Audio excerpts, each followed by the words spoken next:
Alexa, master bedroom 25%.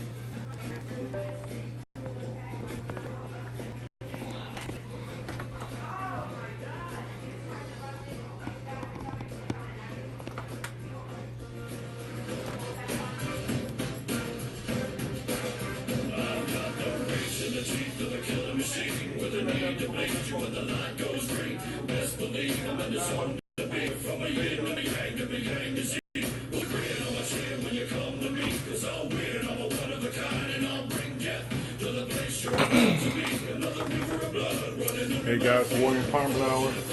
Oh, where's my hat? I usually wear a hat.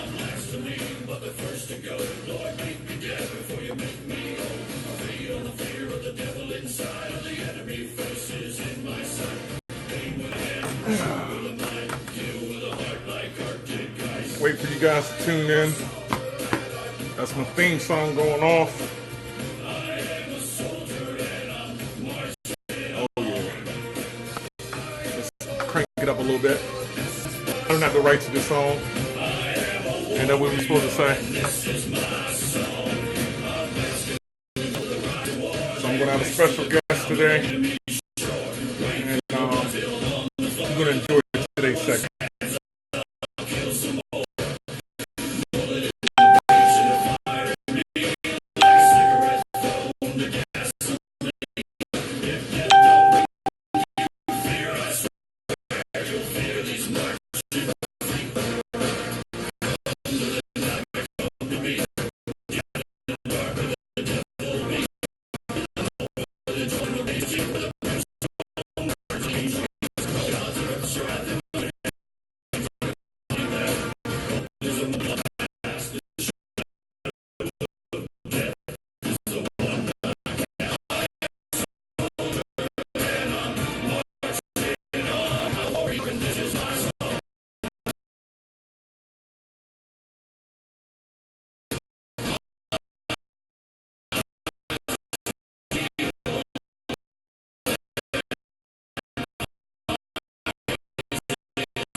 I just did just everybody on there. All of the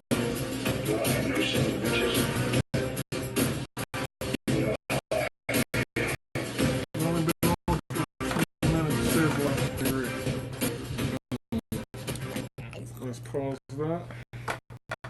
Okay, guys and girls out there, it's Warrior Palmer Hour with Mr. Too Easy.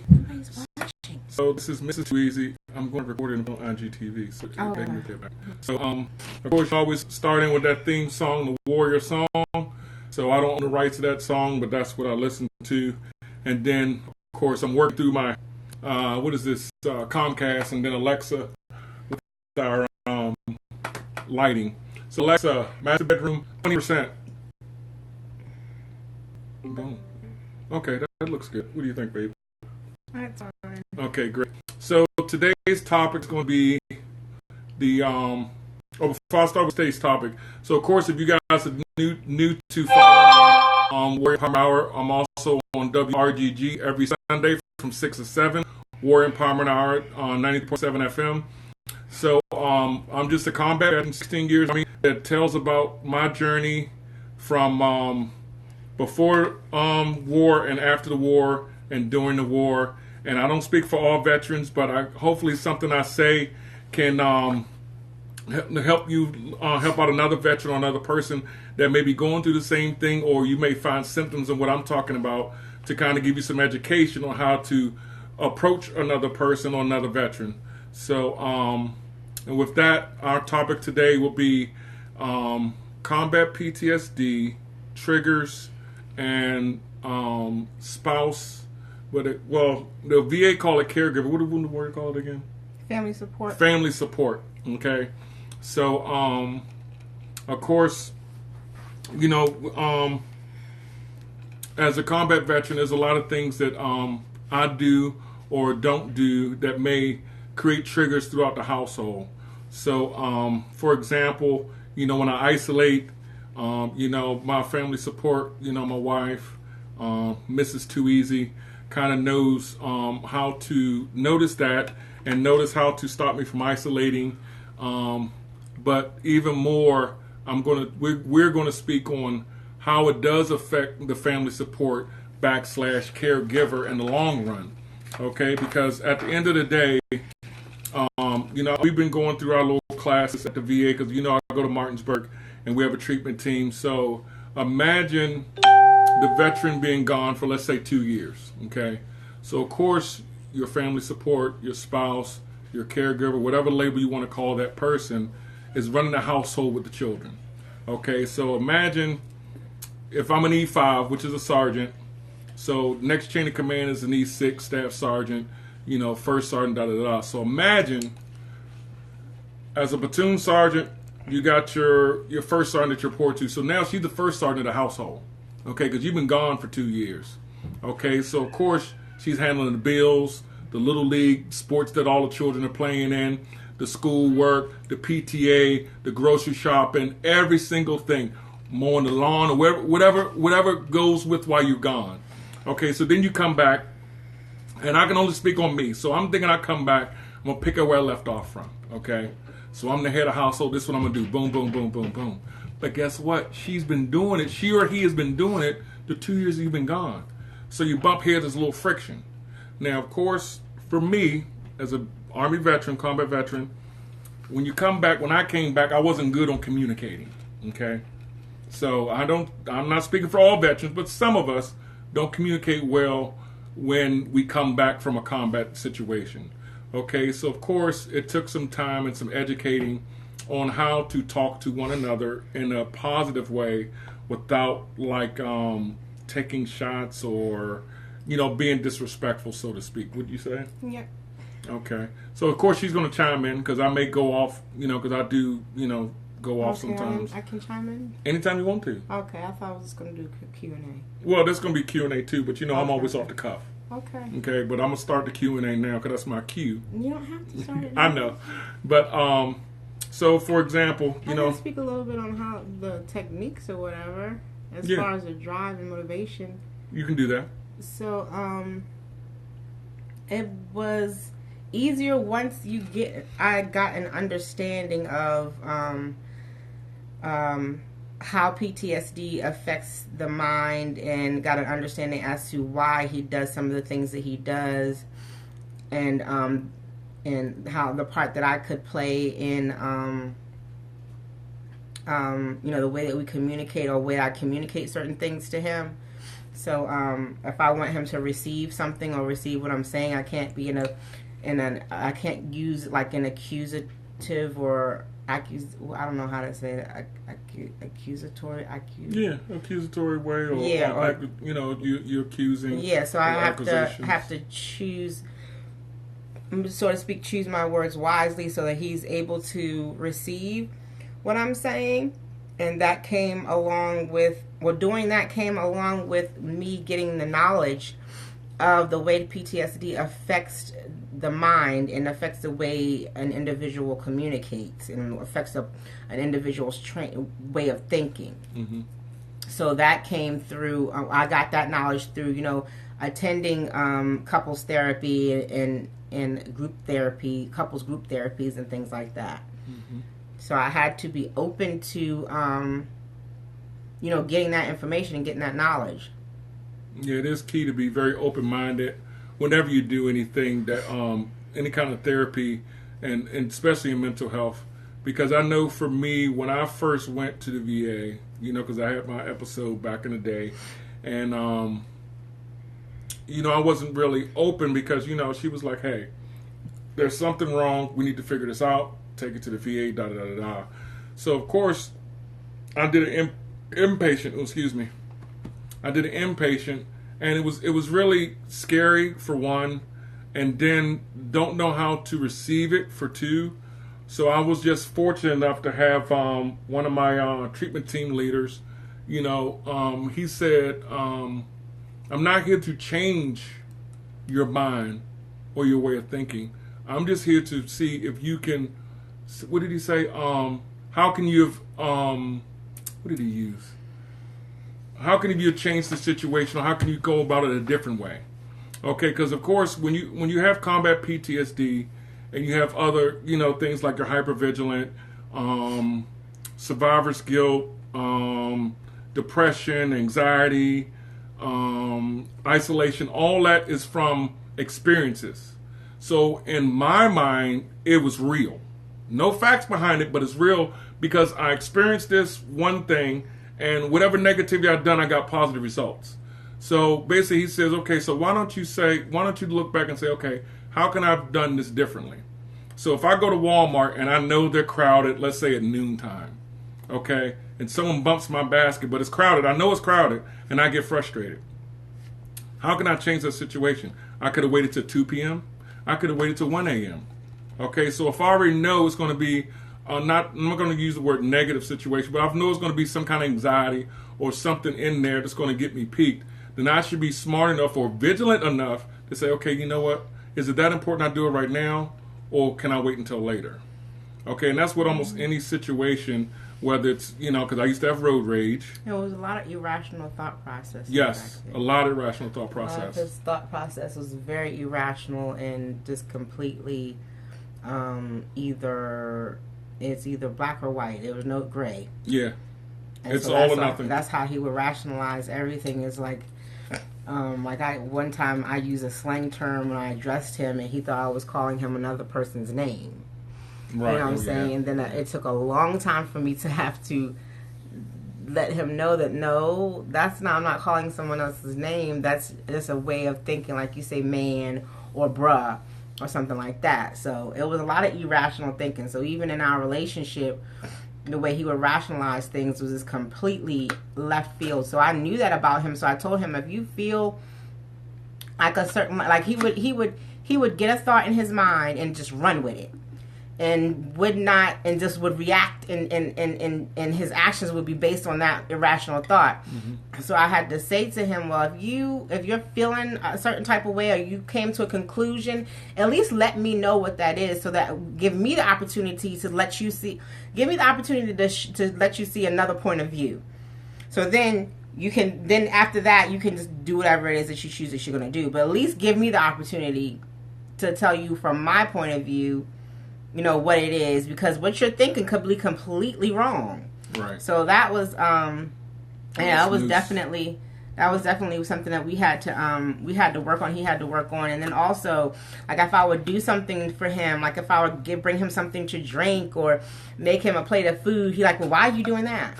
Why are you giving me this? Because I think you might be thirsty. You haven't drank anything all day. How about that? So it was stuff like that we had to go through constantly. Mm-hmm. And it took a long time. For a long time, we had to go through that. Yeah, so if you're just now tuning in, hey Moose, hey G Gorgeous Son, Gorgeous One.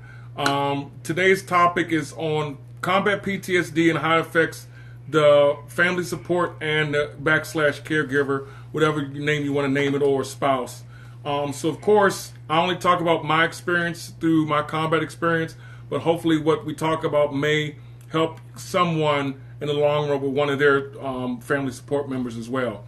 So, and some of these things, these techniques aren't just for people that suffer from PTSD. Oh, like, no. These are good communication skills, period. Especially when you're in relationships, yeah, in meaningful relationships, whether it be with a sister or a mother and things like that. So I've been able to use the tools that I've gotten from dealing with, both of our PTSD. He has combat PTSD. My PTSD is not combat, but just through going through therapy and learning certain ways to do conflict resolution and effective communication, it has helped my communication with my other family members, even with the children. Mm-hmm. So So yeah, so it's just because it's not just for, these tools aren't just for people that have, military families or people that suffer from PTSD. Because mostly for our dynamic, of course, she has secondary PTSD due to my PTSD, and of course, it does affect the children as well too.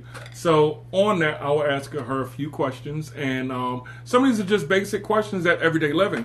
Q&A time. Q&A time. Okay, so I have a quick question for you. As a military spouse, how do you feel when people approach you? Well, not people. How do you feel when other military spouses approach you, but then talk about, let's say, triggering things on their veteran? Okay, so like if I'm in a social setting, social setting with other military spouses, and like all they want to do is talk about their veteran or their warrior, it's irritating to me. Okay, so it's very irritating. So explain to me how it's irritating. Okay, so like to some you. people, like you have like people that are one-uppers, and everybody has suffered through trauma. Everybody's, all of us are a product of our childhood. All of us have been through something. Okay, but I don't think that should define you as an individual. Right. I feel like you should have other interests, even though being a caregiver does take up a lot of your time. The way that you are an effective caregiver is if you have your own things going on, your own personality, your own your own drive, your own things, because just being a caregiver, that gets you up in the morning, but it has to be something else other than that. Oh yeah. So it definitely it makes me not want to socialize and not want to deal with people. And not necessarily not want to deal with military spouses, but it's like you can tell once you start the conversation. Right. Like if we're in a regular social setting where we're at dinner or something like that, like with the Wounded Warrior Project, if we're at a dinner and things like that, like they have like these trivia nights and things that they do, trying to kind of keep the conversation off of what organization does this for the warrior, and what organization you can get with to do this, and what organization you can get with to do that. Like all of us are a plethora of information, but if I didn't ask you for that information, I'm not trying to engage that way. Right. I would prefer for someone to ask me, what are your interests? What do you like to do? Yeah. When you're not, because we're not joined at the hip. You know what I mean? I have things that I like to do, and he has things that he likes to do. A lot of things we do together, and we like we go to the gym and stuff like that together. But oh yeah, too easy work. He just got into yoga, and that's because of he's playing semi-pro football now, and he needs a good way to be able to stretch. But I've been trying to get him to do yoga, but I have no problem with having that to myself. I have my meditation practice that I do on my own. That's something for me. Yeah. So you have to have something to be a good caregiver. You have to have something that separates you from the caregiver role and being yourself. You have to have something of your own. So with that, we can even, and we're going to do analogy. So even with that, so just imagine if you're husband-wife, just regular husband-wife, no combat PTSD. At the end of the day, your spouse, whether you're the husband or the wife, has your own life. So they're just not just your husband, just not your wife. So when you guys go out and do date night with other couples, guess what? It's not all, I did laundry today, I had to do the dishes today, I had to wash the car today. It's like, you know what? Yeah, I like this sandwich shop here, or I like to do yoga. It's you're more than just that person, the extension of that person. Right. You still have your individuality, right. and on the warrior and the family support side, it's like we go to events, and like you said, we do a lot of it. We do Wounded Warrior, Lone Survivor. We do a lot of events. So these events that's organized properly, they don't talk about so how is life as being a caregiver or a family support. They say, well, girl, what you guys do, this past month since I seen you last time? It's regular, everyday stuff because you're more than just that extension of that person. Mm-hmm. And it's like when we first had children. So you know how you're like, okay, you're Mr. Too Easy, this Mr. Too Easy. Oh, that's Miss Too Easy mom. Because you don't have a name anymore, so you're just someone's mom. Right. It's the same way if you're a spouse, same way if you're a veteran caregiver or veteran family support. Mm-hmm. So you do have your individuality, so which is pretty awesome. So, and people, I'm sorry to cut you off. Go ahead. But people also, you like to find common ground. Yes. You know what I mean? So that's a natural thing. You like to find something in common. But your commonality should not always be the fact that you're a caregiver. Right. Like, I can understand, okay, we'll have, somebody will make a comment. Like, okay, well, it's been a rough day. It's like he's had a day. It's been a day, and then that's it. And then so we won't continue. I won't ask them. Okay, well, what happened? Right. Go into depth. We don't do that. Mm-mm. And that's the difference between civilian and military, because they there's a difference between civilian and military, because they like civilian, they like to pry. They want you to like, I shouldn't have to tell you my whole life story and tell you all the horror stories for you to help me and for you to give me the help that I need. I'm not that type of person. I don't want you to feel sorry for me. No. So 9 times out of 10, you won't even know that I'm going through something. Right. You know what I mean? So I'm not gonna, if someone tells me, oh yeah, we've had a day, I'm not about to sit there and pry. Like, we just had a warrior family of friends of ours that the warrior, he posted something on Facebook, and his whole, everyone that knows him and cares about him rallied together just to make sure that he was in a safe place. Mm-hmm. Once we saw him that next week, it didn't come up. Nope. Like, we don't, and him and Mr. Too Easy may have talked about it. Yeah. But they said, well, life is hitting us right now, and we're just trying to, but there's no details. Like, nobody needs to know the details and all that. So that's another thing in military life and families. We don't really need to go into depth and detail, and that's why it's so comforting for us to be around each other. Yeah. Because of the fact that it's just like this unspoken word. That is true, and there's no elephant in the room. Right. But you always know those ones that are defined by their role as a caregiver and take pride in that control that they have, and they use it in a negative way. Mm-hmm. And those individuals, 9 times out of 10, they are their warrior's trigger. Yeah. So you have to watch out. We definitely have to watch out for people like that.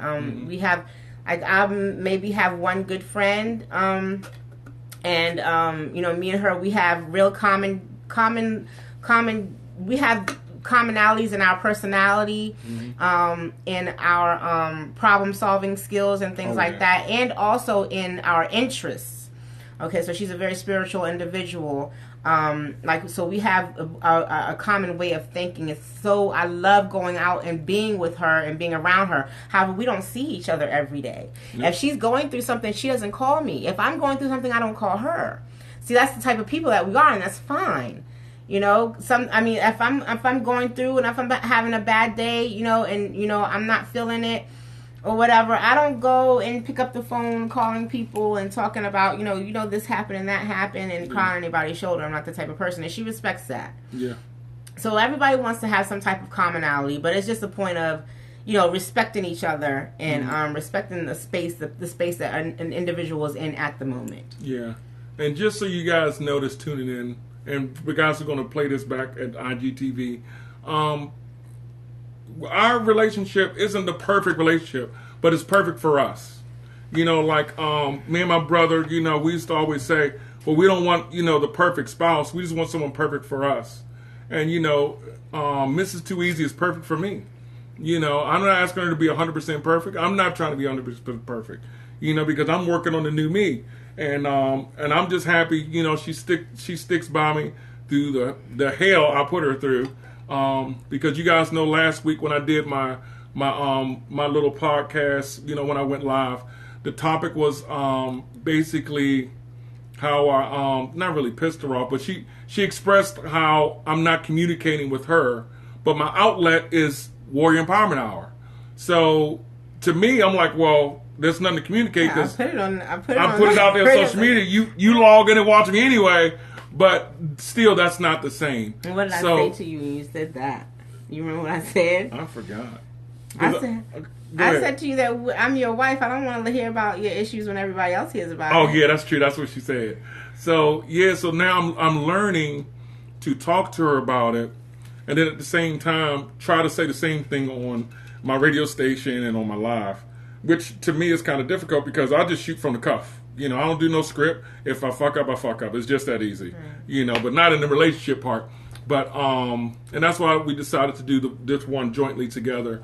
So yeah, I feel like it's an intimacy thing, and I'm not talking about physical intimacy. Right. I said to him that I feel like you know, I share, you know, my deepest, my thoughts with you, with my fears and what I'm struggling with, and you know, I share those things with you, and I would like to hear that from you. So that, to me, that's a part of intimacy. Mm-hmm. So I felt like he was hiding a part of himself from me, and that's what I didn't feel comfortable with, because I feel like, okay, if you feel like you can't reveal, I've revealed my whole self to you. Mm-hmm.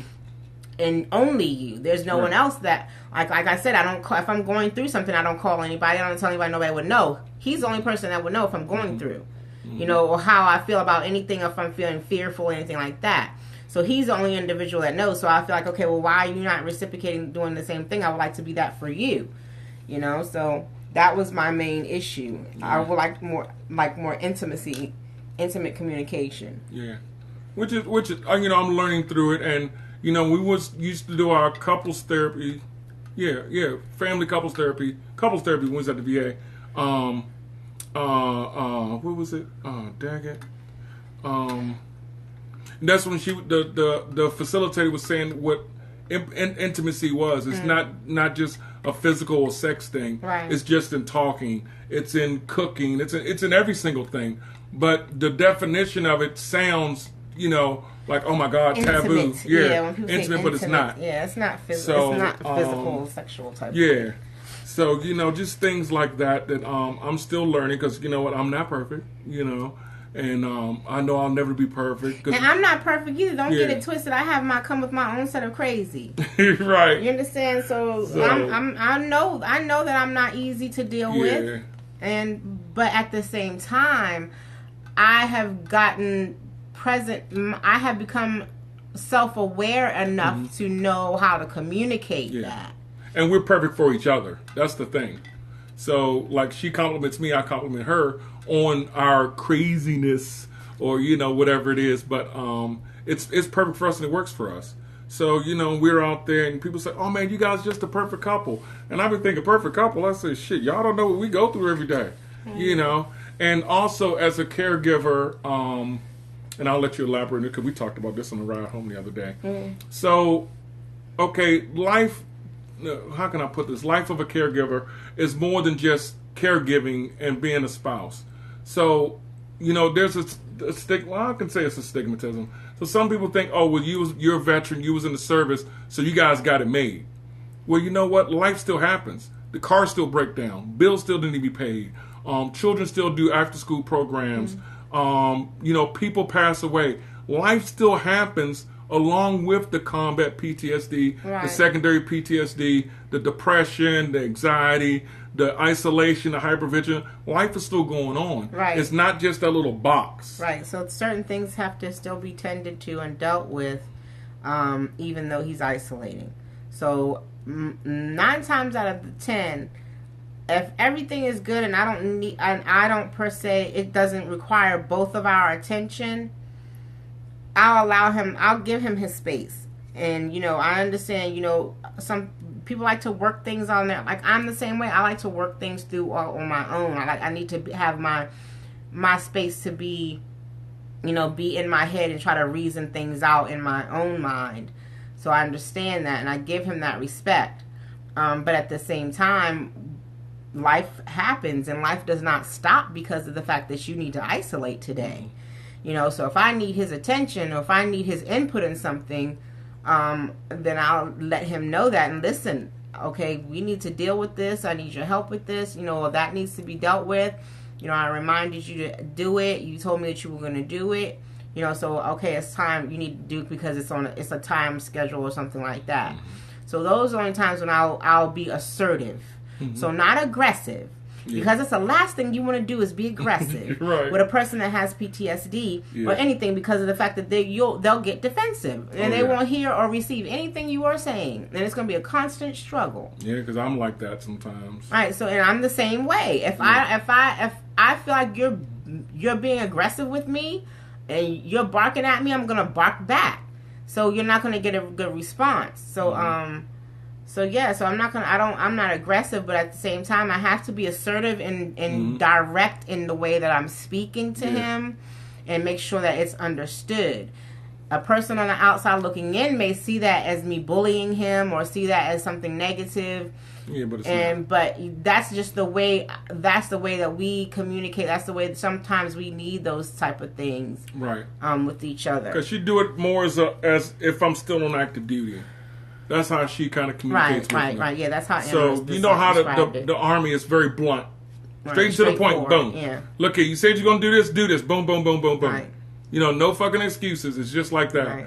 So, you know, it's funny because we had, I would say, 2 instances.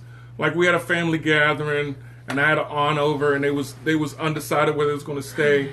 So me and Mrs. Too Easy, you know, we had some words, and we don't really yell. It's just we're just boisterous, but talk loud. Yeah, talk loud. But I think she was upstairs and I was downstairs. Yeah, our house has very high ceilings. Yeah. And he was all the way upstairs. Yeah. I was all the way upstairs. Yeah, and I was downstairs. And he was downstairs. So on top of the high ceilings. Yeah, on top of the high ceilings, and I was all the way on another floor. So, so I was yelling down at the bottom of the steps and talking to him. And then he was, you know, talking back to me. And then the other person kind of got triggered by that communication. Yeah, and then I just had to tell him, that's the way we talk. Yeah. You know, because when we have our when we talk to each other, and we know the way we talk to each other, especially when there's other people around, you know, you get to look like, oh my God. And sometimes in your relationship, you have to be strong enough to let that person know that's the way we talk. Right. We're not arguing. That's just the way we talk. That's the way we communicate. Right. You know, because some people don't know. Because anyone goes, well, you know, babe, you know, let's see off this and this. You know, hey, what's going on? Okay, all right. Yeah, I don't give a fuck, whatever you decide. Right, you know, like that. So, but if you're on the outside, they were like, damn, they cursing at each other? No, that's the way we talk, you know. So it's they gotta listen for the key part. Yeah. Key part. So if we're saying babe, then it's all good. Yeah, we be like, yeah, babe. Yep. I don't give a fuck, whatever you decide, babe. I very rarely call you by your first name. You very rarely call me by my first name. Yeah. But if you do, it's a problem. Right. It's not a game. So, you know, but we're strong enough in our relationship, and we're strong enough no matter if it's family, if it's friends, if it's just a stranger. We say, look, that's the way I talk. That's the way we talk. You know, hey, calm the fuck down, dude. You know, whatever. But, you know, that's just the way we are. Oh, damn, time is flying. So it seemed like we're coming to an end. You didn't ask me another. You're going to ask me 2 questions. You want to do one more question? Sure. Okay. All right. Let's see.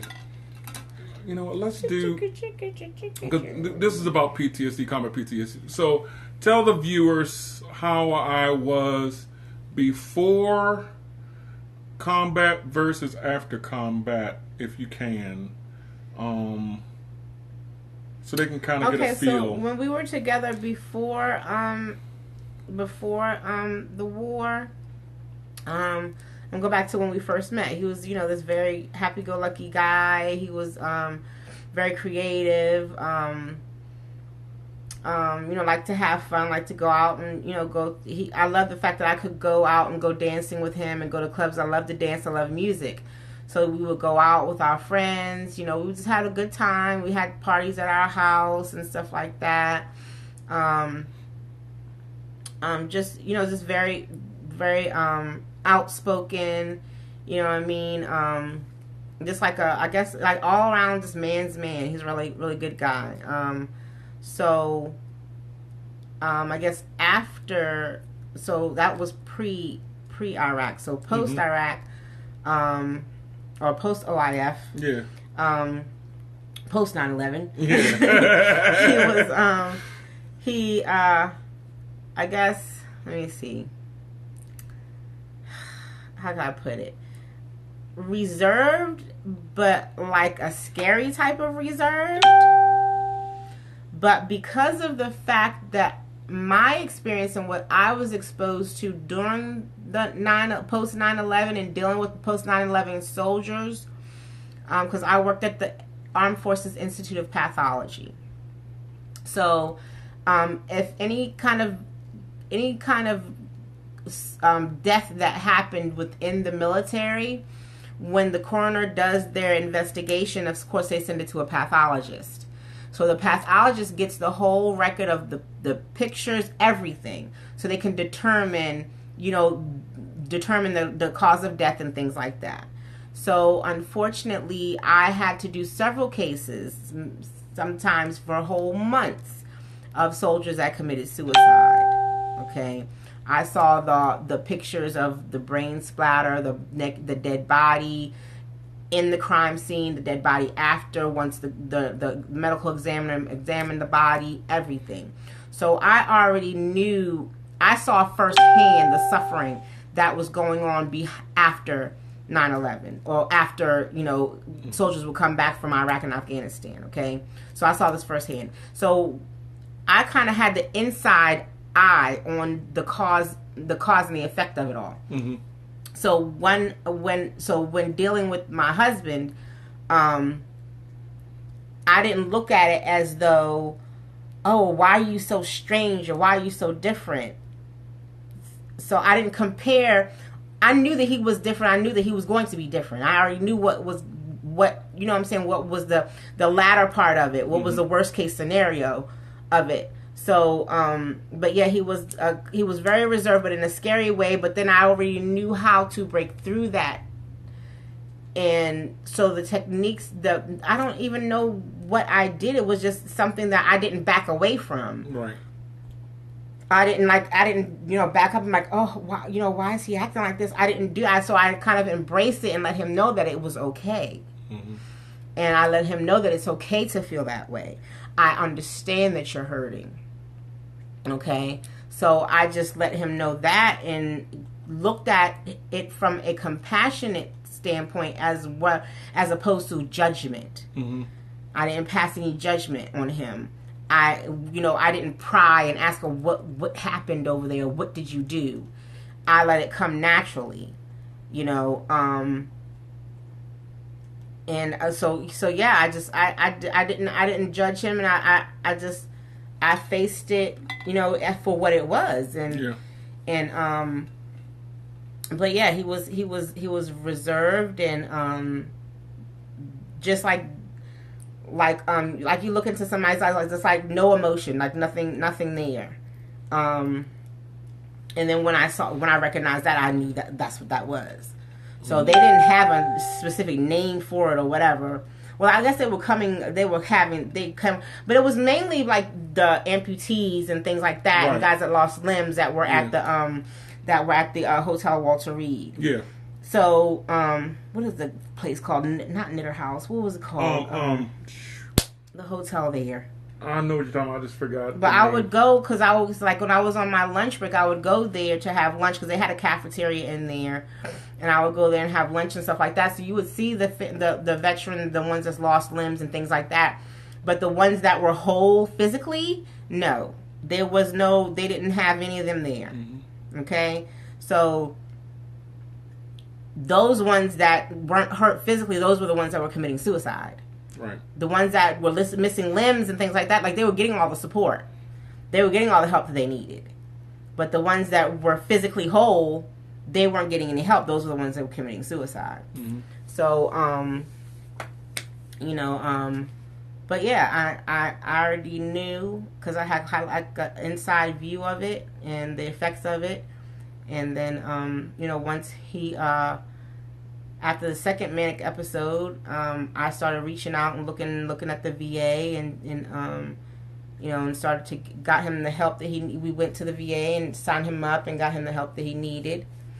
And so it's been a constant journey and constant struggle. It's a day-to-day thing.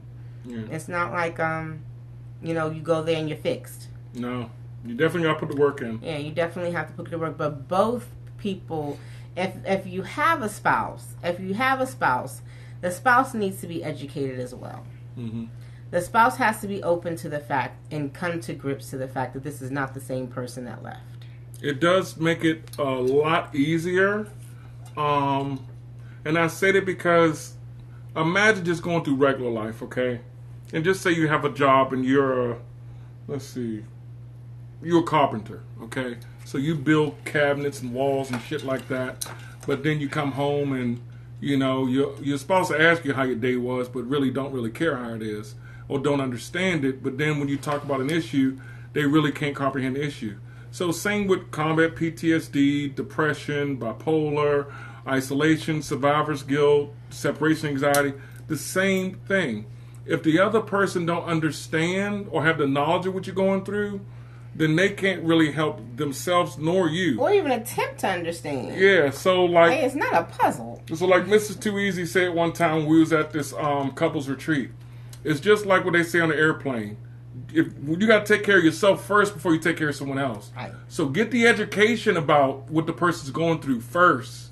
That way you can take care of yourself and be like, okay, I see these symptoms, I see these signs.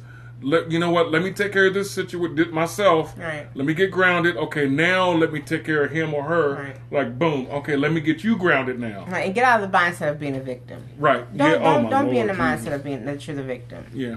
I've seen so many caregivers that just, this is being done to them, and they did this to me, and everything's about just getting. No, this is not a competition. This is not a woe is me competition. And feel sorry for me. Look at me. I'm over here. Look at me. Listen. Get out of the mindset of being a victim. Yeah. You're not a victim. This is the life that you chose. This is who you chose. So deal with it. And I can or either shit or get off the pot. Yeah. And I can truly say a lot of because we have a small circle. The small circle of friends that we do have, they don't see themselves as the victim. And you know what? With the knowledge we have, and even with the knowledge of ailments I have, I would still do it all over again. Mm. People ask me all the time, well, would you go back to Iraq and Afghanistan? Yeah. I think it may. And don't get me wrong. Like, even though he came back and he's different, I think it made him a better person. Right. I definitely think his service and his sacrifice definitely made him a better person. Yeah. I think I told you before, he was a little bit of an asshole. Oh yeah. So it definitely brought him down to earth and humbled him, and it made him a better person. Mm-hmm. Someone that I can deal with. Because, he's confident, always been confident. Mm-hmm. But it was a point in time where, he was just arrogant. You know what I mean? So I think the military service definitely made him into a better person, despite the fact, despite the trauma and things like that. Yeah. But, like I said, all of us, regardless, even if he didn't go into the service, he still had things that needed to be dealt with. Oh yeah. And like I said, all of us are a product of our childhood. Mm-hmm. So there were still things that needed to be dealt with. So despite if he was, an OEF veteran. Mm-hmm. So but everything happens for a reason. There's always a blessing in the struggle. Mm-hmm. What doesn't kill you makes you stronger. Hell yeah. Even though I don't know how much stronger we're supposed to be. Right. But, Like your grandma used to say, shit, even iron wears out. Yeah, my grandma used to always say, even iron wears out. Okay? But, every time that we get up, in the morning and, you're blessed to have breath in your body, you have another opportunity to do it better than you did it yesterday. Yeah. We're not sitting here looking to, the hereafter. I feel like the life is a blessing. Yeah. And every day that we have breath in our body, we have an opportunity to make it right, opportunity to touch somebody else's life in a positive way. Mm-hmm. And to be kind to ourselves and each other. Don't be so hard on yourself. Don't take yourself so seriously. You know what I mean? Everybody, nobody's perfect. Nope. You know what I'm saying? But you are not exempt. You're not more special than the other individual. Mm-hmm. So there's, life is still going to hit you just like it hits everybody else. Yep. So don't think too highly of yourself, but just, be humble and kind and treat people the way that you want to be treated. On that note, we're going to call it a time. It's, we're getting close to the end. So you guys know how I'll end with see you again with Wiz Khalifa. And as I always say, be mentally strong, physically strong, socially strong, and spiritually strong.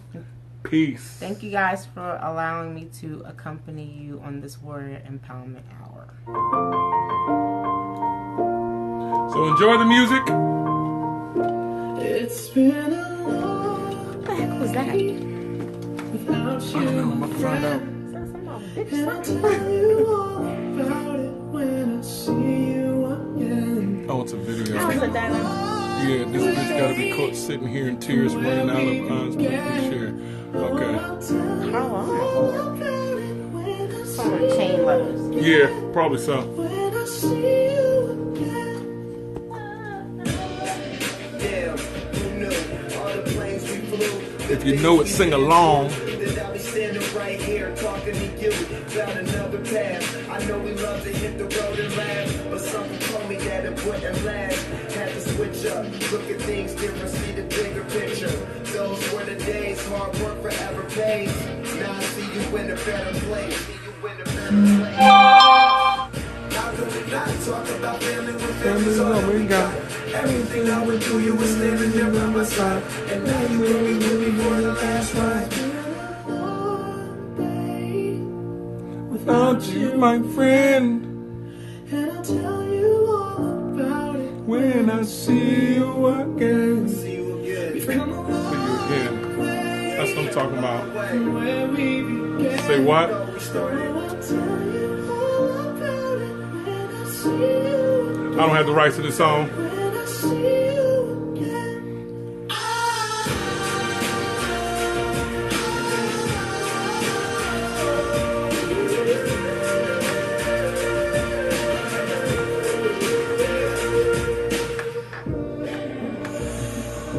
First you both go out your way and the vibe is feeling strong. That was small, turn to a friendship turn to a bond, and that bond will never be broken. The love will never get lost.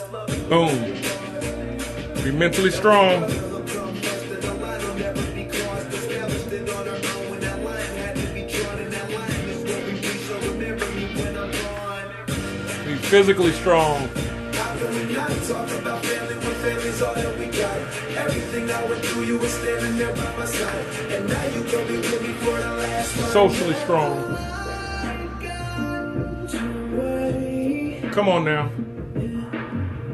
All I remember as it goes. And every road you take. Spiritually strong.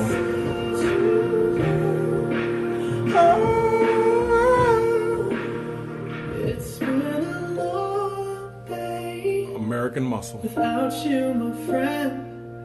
And I'll tell Who? you all about it when I see you again. We've come a long way from where we began. Oh, I'll tell you Come on, Blue. all about it when I Up here. see you again. It's my service dog, Blue. When I see you again. Say hello to the people.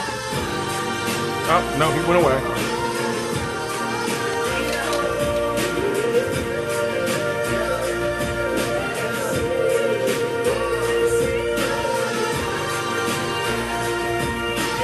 So make sure you tune in Sunday at 6 p.m. WRGG 93.7 FM. Peace.